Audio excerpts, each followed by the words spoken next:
Alright, so we got our Mark 1 command pod. We're going to go ahead and put a parachute on there. I'm going to put a service bay on. So this is a heat protected compartment for use out in outer space, and it's also protects some of the components on re-entry there. I'm going to put a heat shield on the bottom of this because we're going to be going up pretty high this time and I don't want to explode. We're going to put a stack decoupler on there so I can separate. And we're going to use liquid fuel engines this time. So very rarely do I like to use the solid rocket boosters just because, well, they just go too fast. So I'm just going to build a fairly tall rocket here. And I think this will be enough to get me out into... I don't want to go too much there. I'll take the LVT-30 liquid fuel engine. Put that on the bottom. And we'll do some fins. I'm going to do the Delta Deluxe winglets. I'm going to put 4 of those on there on my rocket. Give me some stability flying through the air. And I'm going to open the service bay, and inside of that service bay I will put 2 mystery goo containers. So we can do this out in outer space.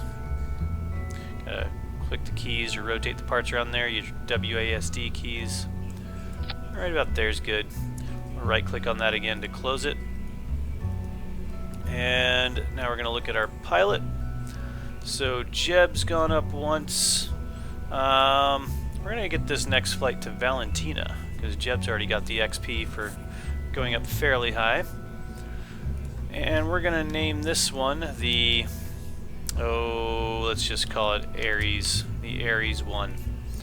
We'll see how high we can get with this guy. I'm pretty sure we'll get out of the atmosphere with this launch. Now, something we talked about before was the air resistance. So if you're trying to get a rocket to space, one of the most valuable resources you have is fuel. And if you're trying to go too fast through the atmosphere, you end up burning a lot of fuel that you could have saved. So on this launch, we're going to be working the throttle with the shift, the control key for shift throttle up, control throttle down, X to go 0 throttle, Z to go full throttle. We're going to be playing around with those a little bit. So I'm going to go full throttle right at the start, and I'm actually going to hit control twice, just tap it twice to back it down a little bit. And I'm going to be paying very careful attention, watching my speed.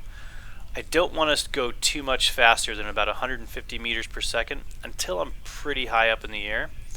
Also, I want to start tilting the rocket over just ever so slightly right at liftoff, so that I don't go straight up in the air and then come straight back down. So if you want to get into orbit, the whole trick to getting into orbit is you don't just fly the rocket straight up. You actually have to start tilting the rocket over, and eventually you have to fly horizontal to the ground. I don't think we're going to get in orbit this, well, I know we're not going to get in orbit this time. Nowhere near enough fuel, but we can start to show you exactly just how you want to start tilting the rocket in order to get into orbit. So here we go. I got my stages all set correctly. Gonna have my liquid engine, got my Separatron, got my parachute, turning on the stability assist, and spacebar to off we go. Alright, so I'm going to start tilting over just a little bit at launch, maybe about a 10-degree tilt, and already I'm going to start to throttle way down so that I'm just barely gaining speed. Don't want to go too much faster than 150 until I get out into the thinner atmosphere. So I'm going to just keep throttling back because we don't want to be wasting fuel to fight drag. Like we said before, every pound of fuel that we get up into space is really, really expensive to try to get up there. It costs us a lot of energy to try to lift that up past gravity, or out of gravity's pull. And if we're having to fight air resistance too, that's just really bad for fuel economy. So to save as much fuel as you can, you want to go really slow through the atmosphere, and we're going to just start gradually tilting our rocket over. I'm using the nav ball. I'm watching this little green mark called my prograde marker. which is the direction that my rocket is actually traveling in. And now that I'm up to 10,000 feet, I'm going to start increasing my tilt. I want to try to get to 45 degrees here. And once I do, I'm going to throttle way up. Actually, I'm going to go ahead and throttle up. And now I'm going to look at the map view. Pull up my nav ball, and there's my apoapsis. That's the highest point that I'm going to reach during my launch. I'm going to try to keep tilting the rocket over, and I'm just going to be going to, I can go ahead and cut my fuel there. Use the X key to go to 0 throttle. Once I'm getting up to 80,000, that's going to be in space. And even though I don't have enough fuel left to get into orbit, I can still kind of extend this arc a little bit up through the air. Try to get going a little bit more horizontal. A little tough to stay horizontal right now because even though I'm pretty high up, there still is a little bit of atmosphere. You can see the rocket kind of wobbling back and forth as the SAS tries to keep it straight. The wind's going to try to force it back to the prograde vector. And once I'm out high enough, like right about here, generally I can go ahead and go completely horizontal. You'll notice that when you're completely horizontal, your little pointer marker here on the nav ball will be right on the line between the brown and the blue section of the nav ball. Alright, so now I'm going to be looking here at the map view again.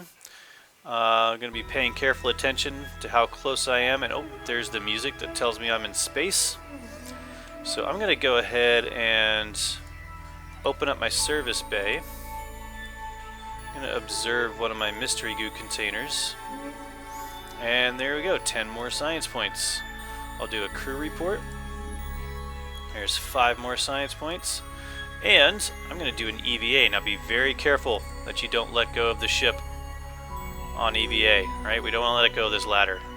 That'll be another lesson on how to fly around with EVA. But there's 8 points for doing an EVA in space just above Kerbin's water.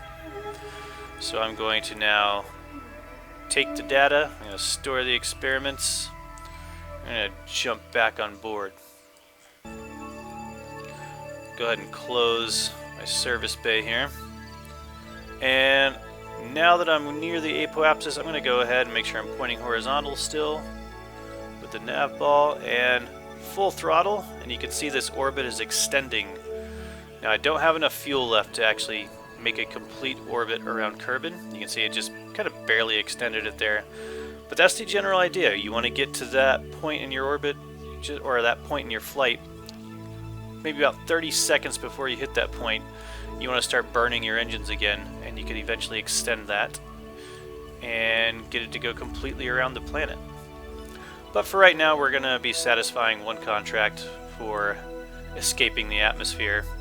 And I'm pretty much done with this lower stage, so I'll separate. We got my heat shield there. I'm going to turn on SAS. I'm going to point my ship to the retrograde vector. Alright, and then next episode when we come back we'll be re-entering. Alright, here we are with our space pad, losing some altitude, getting ready to re-enter the atmosphere. I'm going to keep my ship pointed in the retrograde vector using the SAS because that's where my heat shield is. I don't want to point like a bullet and fry as I'm re-entering the atmosphere. I want to make sure I'm using that heat shield. Nope, let's go ahead and close that. I was going to try to do the mystery goo again, but no dice. See if we can do a crew report. Nope, already done one here. And I'm going to try to keep it pointed at the retrograde so that I don't explode. You see all that friction from re-entering the atmosphere, building up a lot of heat. And that heat shield just really used as surface area to try to spread the heat out into the air around the ship, which is what makes that big fireball effect. Alright, here we go, 800 meters a second, slowing down. Waiting for that good speed to open up our parachute right around 250 meters per second. You can actually right click and it'll tell you if it's unsafe, risky, or safe to deploy your parachute. There's unsafe, risky, there we go. Safe to deploy. whatever you do, don't click on cut shoot. That would be bad. Wait for the chute to deploy, and then we can time accelerate all the way back down. Cruise down to a nice, safe, gentle landing. Mixing up my words here. Alright, turn off the time warp. Don't think I'm going to be getting any more EVA points. This is still Kerbin's waters. Yep. I think I probably just ruined my last crew report. We'll try the EVA anyways. Let's just see what happens. EVA report. Nope. Let's get back on board and recover.